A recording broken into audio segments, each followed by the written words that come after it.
नमस्कार, मैं हूं अनिकेत सिंह और आप देख रहे हैं टीवी 45।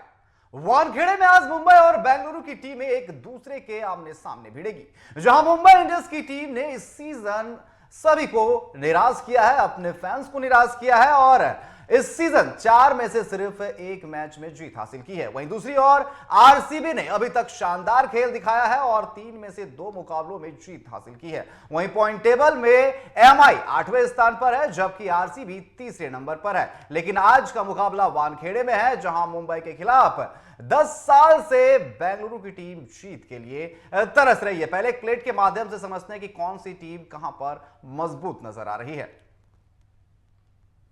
तो वानखेड़े में आज मुंबई और बेंगलुरु आमने सामने होंगे। वहीं मुंबई के खिलाफ 10 साल से वानखेड़े में नहीं जीती है बेंगलुरु की टीम। वानखेड़े में बेंगलुरु को आखिरी जीत 2015 में मिली थी।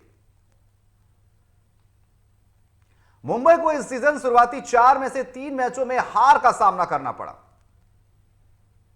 वहीं बेंगलुरु 3 में से 2 मैच जीती और 1 मैच में झेलनी पड़ी है हार।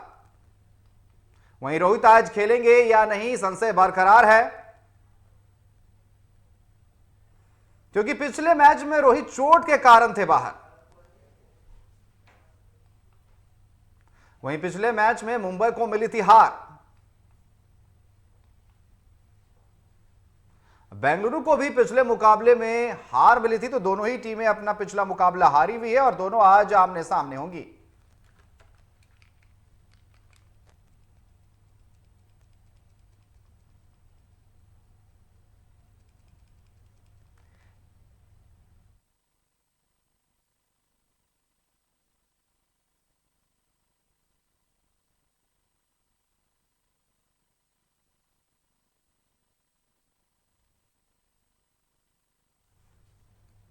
तो आज वानखेड़े में मुकाबला है और 10 साल से बेंगलुरु की टीम यहां जीती नहीं है। ऐसे में एक बड़ा मौका है आज का कि 10 साल से वानखेड़े में जो सूखा है बेंगलुरु टीम के लिए, वो आज खत्म हो जाए। क्योंकि आज बेंगलुरु की टीम चाहेगी कि 3 में से उन्होंने 2 मुकाबले अपने जीते, आज उनका चौथा मुकाबला है, चाहेगी कि चौथा मुकाबला जीत करके एक बार फिर पॉइंट टेबल में वो ऊपर आए। फिलहाल अभी तीसरे स्थान पर है, लेकिन चाहेगी कि आज का मुकाबला जीते, क्योंकि बेंगलुरु जहां 1 नंबर पर चल रही थी, पिछला मुकाबला हारने के बाद अब वो तीसरे नंबर पर है। वहीं दिल्ली पहले पायदान पर है। ऐसे में बेंगलुरु की टीम चाहेगी कि आज का मैच जीते, लेकिन रिकॉर्ड वानखेड़े का अच्छा नहीं, क्योंकि 10 साल आखिरी मुकाबला बेंगलुरु ने 2015 में जीता था वानखेड़े में। वहीं मुंबई के लिए एडवांटेज है, क्योंकि जिस तरीके से मुकाबले खेले गए हैं, 4 में से 3 में से मुंबई को हार मिली है और एक मुकाबला जो मुंबई इंडियंस ने जीता है वो अपने होम ग्राउंड में जीता है। तो मुंबई के लिए एडवांटेज है कि मुकाबला उनके होम ग्राउंड पर है। और इस पर अधिक चर्चा करने के लिए हमारे साथ बीसीसीआई अंपायर मनोज दत्त हमारे साथ जुड़ चुके हैं। बहुत बहुत स्वागत है मनोज जी आपका। जिस तरीके से मुकाबला चल रहा है, एक के बाद एक मुकाबले जो है देखने को मिल रहे हैं, लेकिन आज का मुकाबला जो है सुपर वर्सेस सुपर कह सकते हैं। मुंबई इंडियंस और आरसीबी का मुकाबला है, फैंस इंतजार करते हैं, बड़ा ही फैन फॉलोइंग है दोनों टीमों का। ऐसे में ये मुकाबला काफी बेहतरीन देखने को मिल सकता है। वानखेड़े का ग्राउंड है, बड़े बड़े छक्के लगते हुए देख जा सकते हैं, लेकिन जो रिकॉर्ड की हम बात कर रहे थे, भी चर्चा कर रहे थे कि 10 साल से बेंगलुरु की टीम यहां पर जीती नहीं है। क्या लगता है आज वो सूखा खत्म होगा?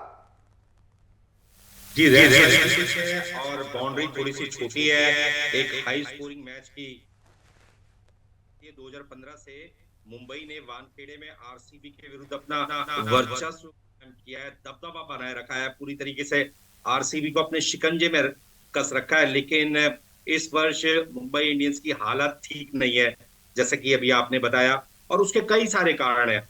कुछ प्रमुख खिलाड़ी चोटिल हैं। जसप्रीत बुमराह पीठ की दर्द के कारण नहीं खेल पाए। रोहित शर्मा के घुटने में चोट लगी हुई है।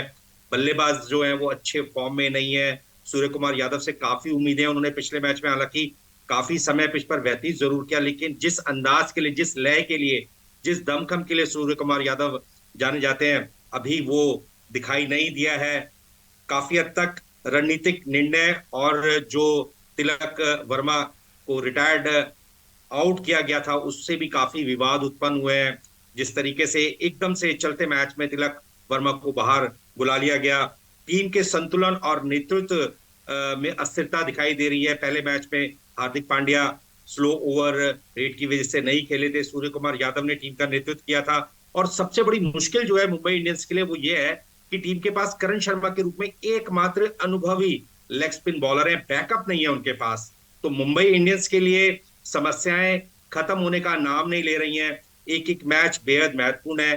हालांकि आईपीएल के हम पहले दौर में चल रहे हैं और सभी टीमें एक दूसरे की ताकत और कमियों को आंकती हैं, लेकिन यहां पर अगर आप छोटी सी गलती करते हैं और मैच गंवा देते हैं तो 2 अंक बेहद महत्वपूर्ण रहते हैं लीग मैचेस में। आप समझ लीजिए कि प्ले ऑफ में 2 अंक, और अगर हार और जीत का अंतर बहुत बड़ा है जी तो बिल्कुल। नेट रन रेट की वजह से आप मुश्किलों में पड़ सकते हैं।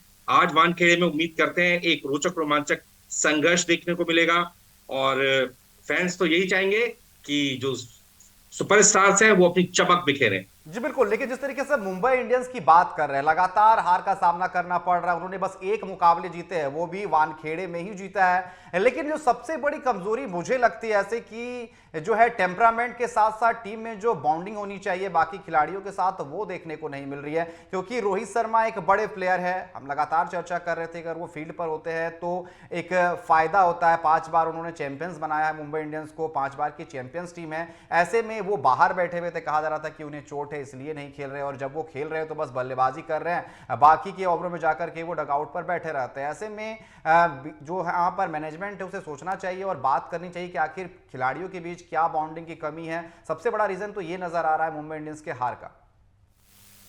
देखिए, टीम की जो हार और जीत निर्भर करती है टीम के माहौल पर। जी ड्रेसिंग रूम में किस तरीके का माहौल है, खिलाड़ी किस तरीके से बैक करते हैं। अमूमन जितने भी कोचेज रहे हैं उनका यही मानना रहा है, यही उन्होंने बच्चों को सिखाया है, ट्रेनिंग्स को सिखाया है। जो 11 खिलाड़ी मैदान में खेल रहे हैं वो तो एग्जीक्यूशन कर रहे हैं, लेकिन जो भी बेंच पर खिलाड़ी बैठे हैं उनके बीच में और अंतिम एकादश में जो खिलाड़ी खेल रहे हैं, तालमेल होना बेहद जरूरी है। आप हमेशा एक यूनिट के रूप में खेलें, आप एक टीम के रूप में खेलें, एक दूसरे को बैक करें। मुंबई इंडियंस में मेरा मानना यह है कि कहीं ना कहीं जो 3 कप्तान टीम में मौजूद हैं, रोहित शर्मा भारतीय टीम के कप्तान रहे हैं, मुंबई इंडियंस की कप्तानी की है, मुंबई के कप्तान रहे हैं रणजी ट्रॉफी में। सूर्य कुमार यादव भारतीय T20 टीम के कप्तान हैं। हार्दिक पांड्या जिन्हें गुजरात टाइटन से उठा करके मुंबई इंडियंस का कप्तान बनाया गया है। तो इस वक्त मुंबई इंडियंस की टीम में 3 तो भारतीय कप्तान है और चौथे कप्तान है मिचेल सेंटनर।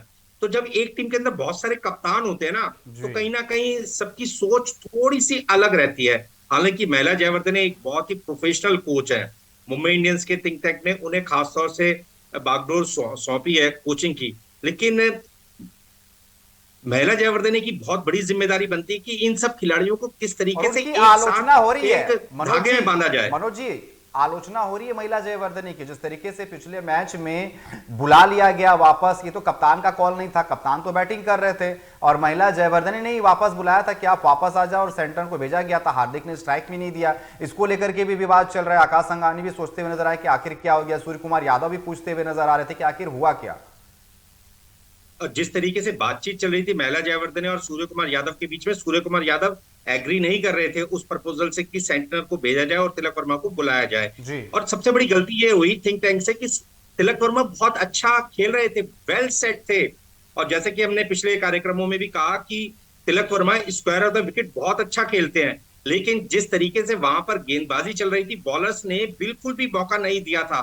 सही क्षेत्र में लगातार बॉल को पिच कर रहे थे। तिलक वर्मा बहुत अच्छे स्ट्राइकर हैं, विकेट के दोनों तरफ स्ट्रोक्स लगाते हैं, लेकिन कई बार आप ये सोच करके कि वेल सेट बल्लेबाज को बाहर बुला लें और एक पिंच हिटर को भेज दें तो इतना आसान नहीं रहता। जाते ही आप जोरदार शॉट लगाएंगे और रन और जो गेंदों का अंतर है उसको कम कर देंगे। तो इसलिए एक बहुत बड़ी गलती हुई। मेरा मानना यह रहा तिलक वर्मा को बाहर बुलाना उस मैच में।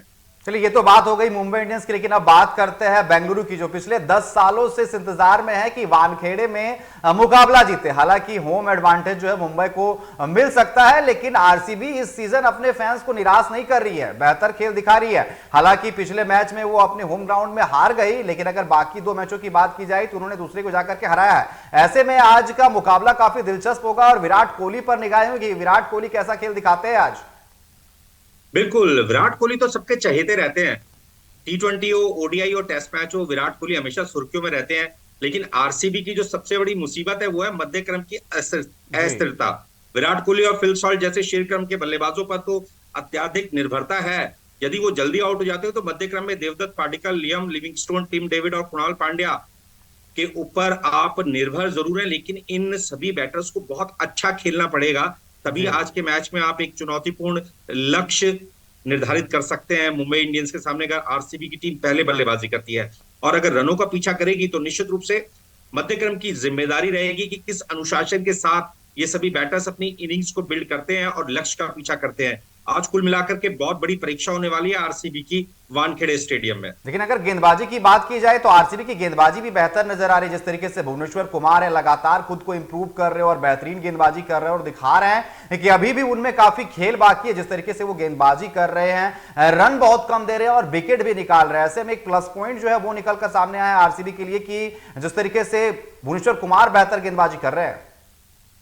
बिल्कुल, भुवनेश्वर कुमार के पास बहुत अच्छा एक्सपीरियंस है, खास तौर से ड्राई पिचेस के ऊपर गेंदबाजी करने का। वो बॉल को सीम पर पिच करते हैं, लगातार दोनों तरफ स्विंग कराने में सफल रहते हैं, इसलिए भुवनेश्वर कुमार काफी प्रभावशाली हैं। यश दयाल, उनका भी संबंध यूपी से है, दोनों साथ ही क्रिकेट खेलते हैं। यश दयाल ने भी लगातार बॉल को स्विंग कराया है। रस्तिक सलाम जो कि जम्मू कश्मीर से आते हैं, ये भी फास्ट बॉलर है, कंधे का अच्छा उपयोग करते हैं, लगभग 140-45 के आसपास इनकी गति है। जॉश हेजलवुड अगर गेंदबाजी की बागडोर संभाले हुए हैं तो सोने पे सुहागा। तो कुल मिलाकर के ये जो तीन बॉलर हैं, इन्होंने निश्चित रूप से काफी प्रभावित किया है। लेग स्पिन बॉलर सुयश शर्मा है, दिल्ली से उनका संबंध है। कुणाल पांड्या ने पहले मैच में शानदार गेंदबाजी की थी, उनके पास अनुभव है। लेकिन मेरा मानना यही है कि आरसीबी की अगर गेंदबाजी की बात करें तो फास्ट बॉलिंग तो पूरी तरीके से अनुभवी है, लेकिन कहीं ना कहीं स्पिनर्स में अनुभव की कमी साफ तौर से दिखाई दे रही है। ऑप्शंस नहीं है उनके पास। दोनों ही टीमों के पास ऑप्शंस नहीं है, ऐसा देखने को मिल रहा है कि दोनों ही टीम के पास अगर स्पिन अटैक की बात करें तो ऑप्शंस ज्यादा नहीं है दोनों टीमों के पास। बिल्कुल, आप देख लीजिए, दोनों टीमों के अगर स्पिनर्स की बात करें, कुणाल पांड्या, सुयश शर्मा, दोनों स्पिनर आरसीबी की तरफ से खेलते हैं। वहीं अगर मुंबई इंडियंस की टीम के ऊपर नजर डालें तो विघ्नेश पुथुर बिल्कुल नए खिलाड़ी हैं। आप देख लीजिए, चाइनामैन स्पिनर है, इस आईपीएल में उनका डेब्यू हुआ है, पहले मैच में शानदार गेंदबाजी की है उन्होंने। तो कुल मिलाकर के यहाँ पर मिचेल सेंटनर एक अनुभवी खिलाड़ी है। यहाँ पर बहुत बड़ी जिम्मेदारी रहेगी मिचेल सेंटनर की कि आज किस तरीके से वो कंडीशंस का उपयोग करते हैं। विराट कोहली और मिचेल सेंटनर के बीच में बहुत जोरदार मुकाबला रहता है हमेशा। लेकिन मनोज जी, मिचेल सेंटनर और विराट कोहली की बात कर रहे हैं, आज के मुकाबले में एक और खिलाड़ी के खेलने की उम्मीद है जिसका इंतजार सभी कर रहे हैं, बुमराह, क्योंकि वो नेट्स पे प्रैक्टिस करते हुए नजर आया और ये कहा जा रहा है कि आज का मैच शायद जो है बुमराह खेल सकते हैं। ऐसे में बुमराह बनाम जो है विराट कोहली देखने को मिल सकता है। बड़ा ही दिलचस्प होगा देखना कि बुमराह मैच खेल रहे हैं, 4 महीने के बाद वापसी करेंगे और वापसी करेंगे वो भी किसके सामने, विराट कोहली के सामने। तो ये कि बड़ा ही दिलचस्प देखने को मिलेगा जब विराट कोहली को बॉलिंग कर रहे होंगे बुमराह, अगर आज वो खेलते हैं तो। जिस तरीके से बुमराह ने प्रैक्टिस सेशन के दौरान लगातार यॉर्कर फेंकी थी, हमने भी सोशल मीडिया में कुछ पिक्चर्स देखी। जसप्रीत बुमराह फिट नजर आ रहे थे, किरण पोलार्ड ने उन्हें गोदी में भी उठाया और एक बहुत ही अच्छा जेस्चर दिखाई दे रहा था।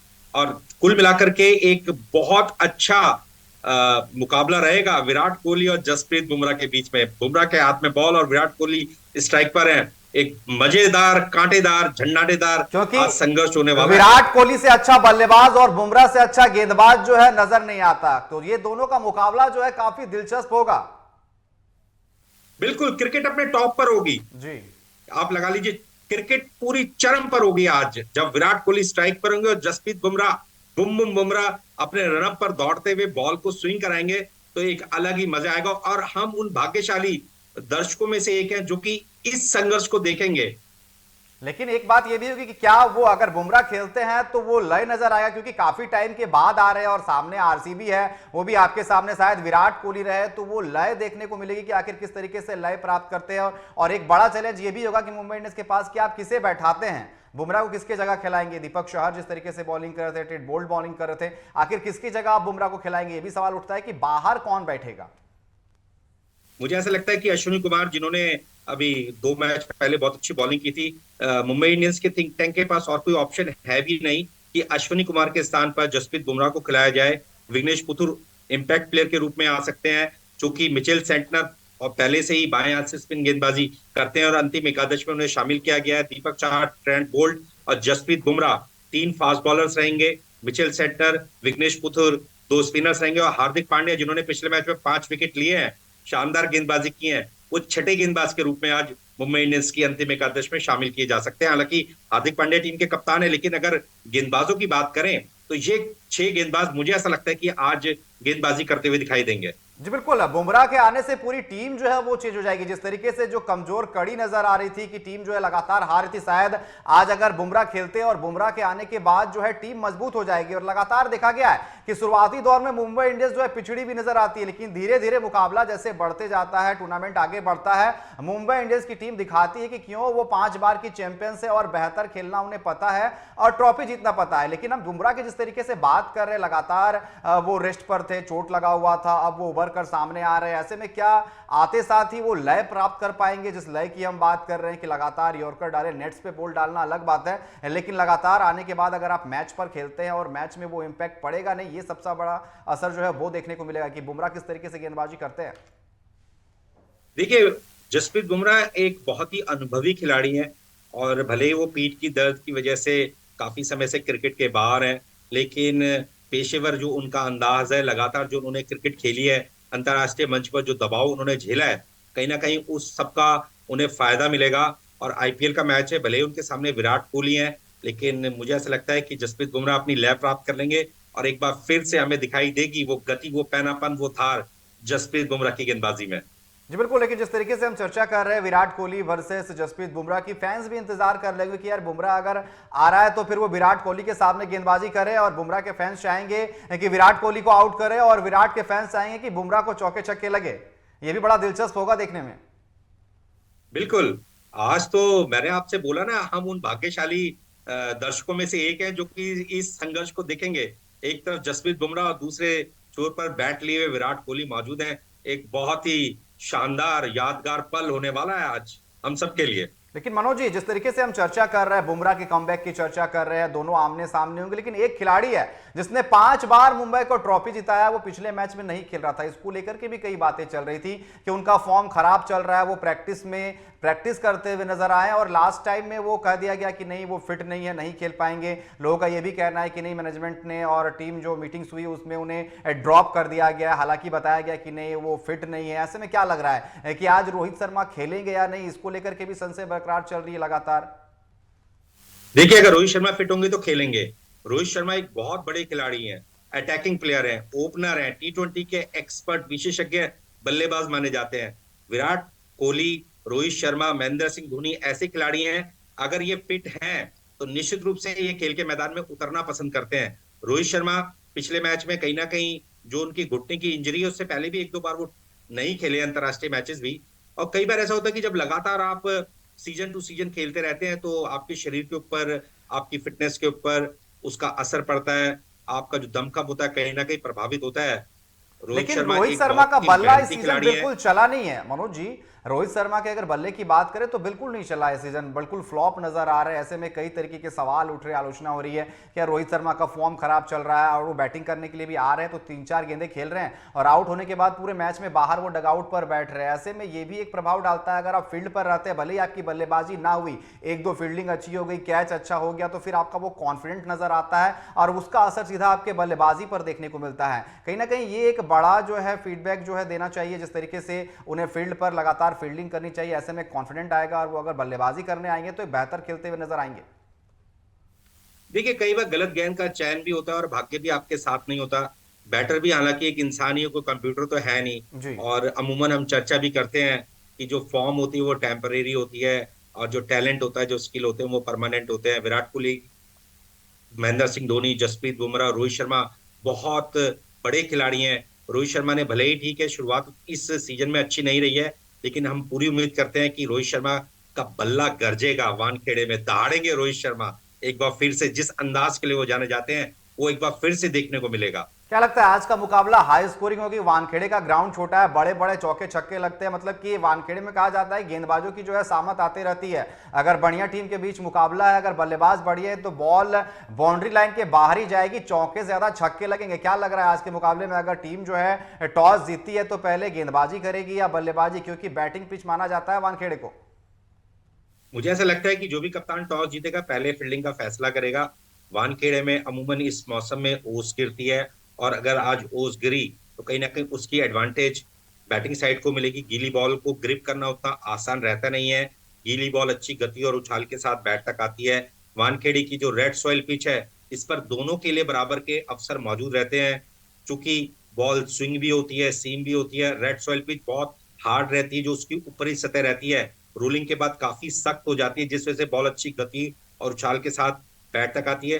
हालांकि बाउंड्री जरूर छोटी है, लेकिन अगर बॉलर के कंधों में दमखम है तो कहीं ना कहीं बॉलर बैटर को बैकफुट पर धकेल सकता है, उसके सामने मुश्किलें पैदा कर सकता है, बैटर को आउट भी कर सकता है। मनोज दोनों जी, के लिए अगर बराबर के कागज अवसर की मौजूद बात है। करें तो दोनों ही टीम कागजों में मजबूत नजर आ रही है, लेकिन हालिया फॉर्म की बात करें तो आरसीबी का फॉर्म ज्यादा बेहतर है, मुंबई इंडियंस का फॉर्म खराब है। लेकिन आखिरी मुकाबले में मुंबई इंडियंस ने अपने घर पे ही मैच जीता था और दोनों ही टीमों ने अपने आखिरी मुकाबले जो है गंवाए हैं। वहीं और पिछले रिकॉर्ड की बात करें तो आरसीबी यहां पर 10 साल से कोई भी मुकाबला नहीं जीता है। ऐसे में क्या लग रहा है, कौन सी टीम फेवरेट नजर आ रही है आज? मुझे ऐसा लगता है कहीं ना कहीं आरसीबी के पक्ष में मैं वोट डालूंगा। और जो मैं अगर दोनों टीमों का मैं अंतर तय करूं, 45% मतलब मुंबई आपका और कहना है कि 55। 10 साल का सूखा जो है वो खत्म हो जाएगा आरसीबी का आज?